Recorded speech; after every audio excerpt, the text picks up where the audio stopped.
Lalu keesokan harinya, perang kembali dilanjutkan. Sudah 3 hari ini, dua kubu belum ada yang menang ataupun kalah. Wu Yi langsung memerintahkan pasukannya untuk menyerang negara Tang.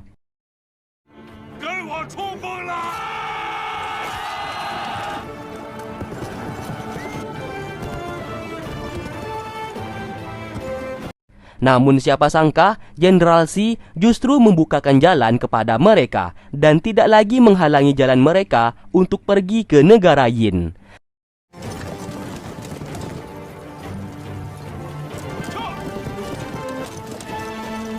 Tentu saja berita mengenai negara Li yang hampir tiba ke negara Yin langsung terdengar ke telinga Ratu Bunga. Ia menjadi sangat marah kepada negara Tang yang tidak menghalangi jalan negara Li.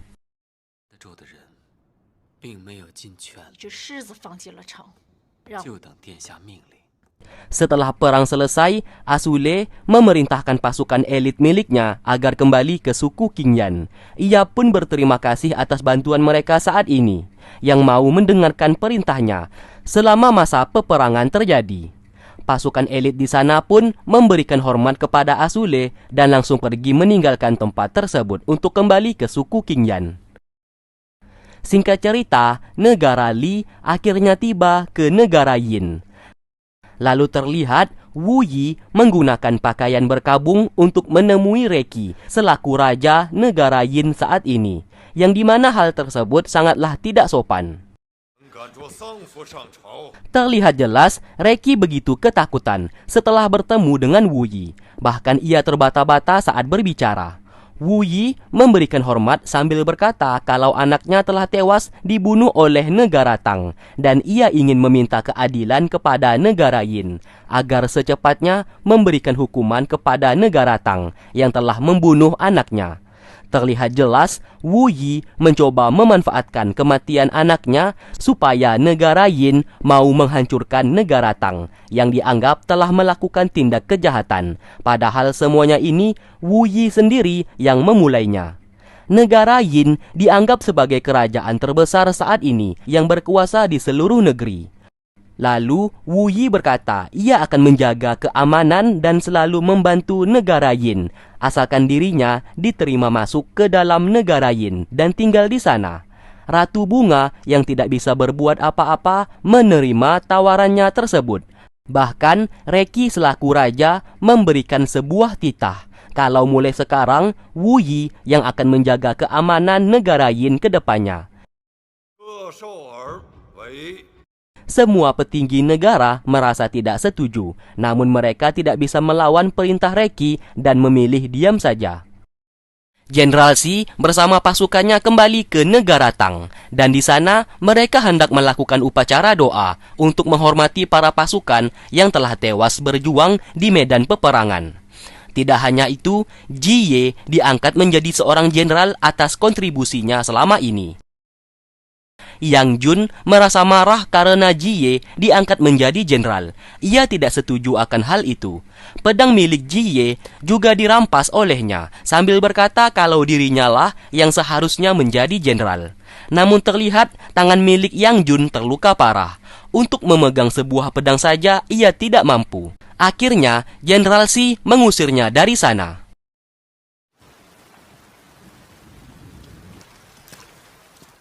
Setelah itu, tabib yang memeriksa luka di tangannya berkata kalau tangannya cepat atau lambat akan menjadi cacat. Sontak, Yang Jun menjadi sangat murka dan ia meminta si tabib untuk merahasiakan semuanya ini karena ia tidak ingin diremehkan oleh semua orang kalau tahu dirinya saat ini menjadi cacat. Ia kembali mencoba memegang sebuah pedang, namun tetap saja ia tidak mampu dan merasa kesakitan. Di malam harinya, Jenderal Xi kembali menemui Nyonya Su. Di sana ia meminta Nyonya Su untuk memberitahukan mengenai keberadaan pedang legenda, karena organisasi Tianku harus secepatnya dibangkitkan kembali. Nyonya Su menjawab, Raja Baili telah mengetahui semua tentang pedang legenda ini. Apabila ia membocorkan rahasia keberadaan pedang tersebut, maka nyawanya dalam bahaya. Jenderal Xi memahami posisinya saat ini dan ia juga tidak akan memaksanya. 那只是当年。 Singkat cerita, karena Tuan Sang tidak sabar lagi, ia pun akhirnya menemui Nyonya Su untuk meminta lokasi pedang legenda tersebut. Nyonya Su bersikeras tidak ingin memberitahukannya, karena ia tidak kenal kepada Tuan Sang. Pertarungan di antara mereka pun tak dapat terelakkan. Kehebatan Tuan Sang tidak bisa diragukan lagi. Ia pun dengan mudah mengalahkan Nyonya Su dan hendak membunuhnya. 不要以为我会心软，你的性命对。 Secara tiba-tiba, Jenderal Shi datang ke sana dan menghalangi Tuan Sang. Ia tidak akan membiarkan Nyonya Su dibunuh olehnya. Mereka berdua yang awalnya akrab satu sama lain akhirnya juga bertarung di sana.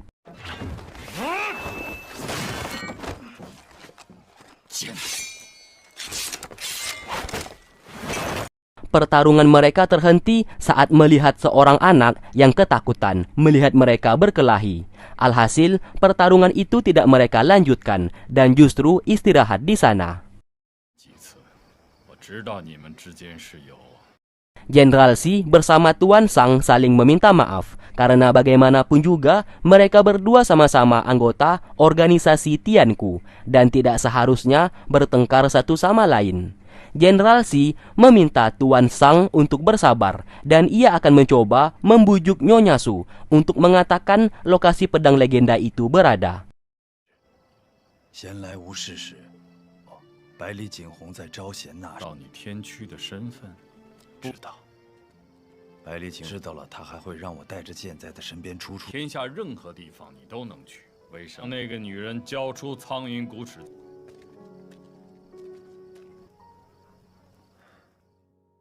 Lalu keesokan harinya, Jenderal Shi kembali membujuknya. Tidak hanya itu, ia juga menyatakan perasaannya yang selama ini ia pendam kepada Nyonya Su. Nyonya Su menjawab ia akan dibunuh oleh Raja Baili apabila membocorkan rahasia tersebut. Jenderal Shi kembali mengatakan ia siap membawanya pergi ke sebuah tempat untuk memulai hidup baru dan kabur dari negara Tang saat ini. Melihat keseriusan sang jenderal yang menyukainya, Nyonya Su menerima cintanya tersebut dan akan memberitahukan rahasia lokasi pedang legenda itu. Dan ia pun meminta waktu untuk mengemasi barang-barangnya terlebih dahulu sebelum kabur dari negara Tang. Lalu setelah itu mereka pun berpelukan.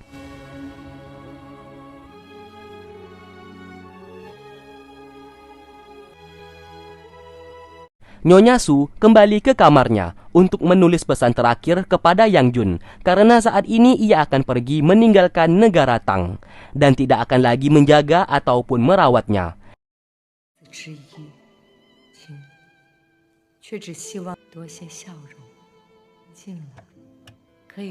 Di saat ia membuka kotak miliknya di sana, ia terkejut karena peta yang menunjukkan lokasi pedang legenda saat ini telah hilang. Di waktu bersamaan, Yang Jun tiba-tiba menculik Yuran di kamarnya. Asule yang melihat hal tersebut mencoba menghentikannya. Namun, Yang Jun berkata ia juga harus ikut bersamanya saat ini kalau mau Yuran selamat. Lalu ia pun mengajak Jiye untuk pergi menyusul Yang Jun di sebuah tempat. Terlihat ada gerbang besar di dalam goa itu.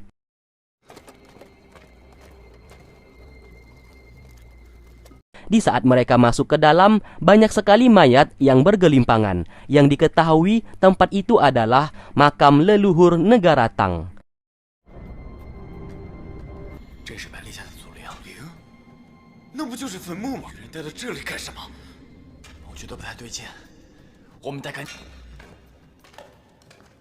Saat semakin masuk lebih dalam, tiba-tiba penjaga makam leluhur itu terbangun dan menyerang mereka berdua.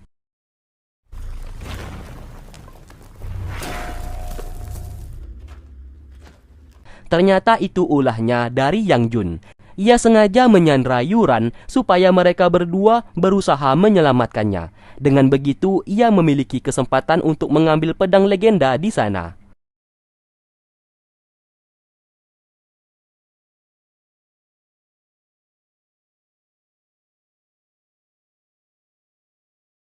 Akhirnya, Yang Jun menarik pedang legenda dari tengkorak ayahnya sendiri, dan seketika tangannya hangus terbakar.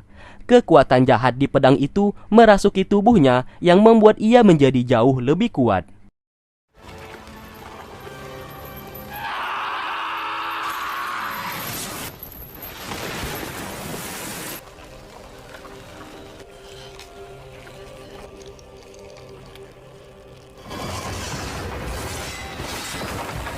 Mereka bertiga yang melihat itu segera melarikan diri. Namun sayang, akses pintu keluar langsung tertutup, yang membuat mereka tidak bisa keluar. Alhasil, mereka pun harus bertarung melawan Yang Jun yang telah dirasuki kekuatan jahat dari pedang legenda. 你们就是和天驱有关。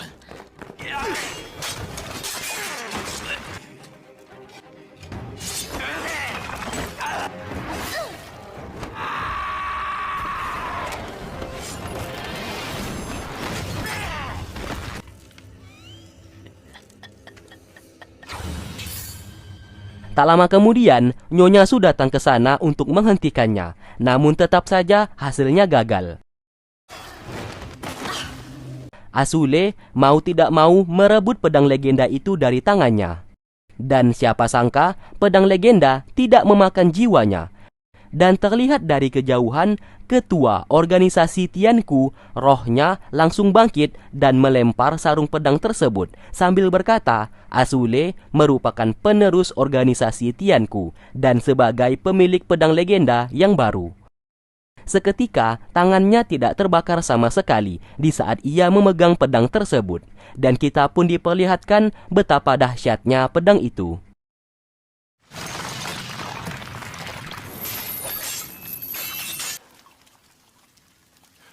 Nyonya Su mencoba mendekati dan menyelamatkan Yang Jun yang terlihat sekarat. Namun sayang, Yang Jun akhirnya tewas di sana dan tidak sempat untuk diselamatkan. Tak lama kemudian, Jenderal Shi bersama Tuan Sang datang ke sana. Melihat Asule memegang pedang tersebut, seketika Tuan Sang memberikan hormat kepada pemimpin organisasi Tianku yang baru. Sedangkan Jenderal Shi memeluk Nyonya Su dan berencana membawanya pergi dari sana.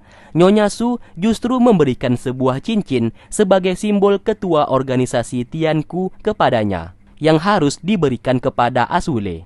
Dan setelah itu ia pun menolak Jenderal Shi keluar. Pintu itu pun tertutup dengan sendirinya, yang mengakibatkan Nyonya Su terkunci di dalam selamanya. Lalu keesokan paginya, setelah keluar dari makam leluhur, Jenderal Shi yang masih bersedih membuang cincin tersebut ke sungai. Sedangkan Tuan Sang saat ini memegang pedang legenda itu untuk dijaga supaya aman. Apabila sudah waktunya, pedang itu akan ia berikan kepada Asule selaku pemimpin yang baru.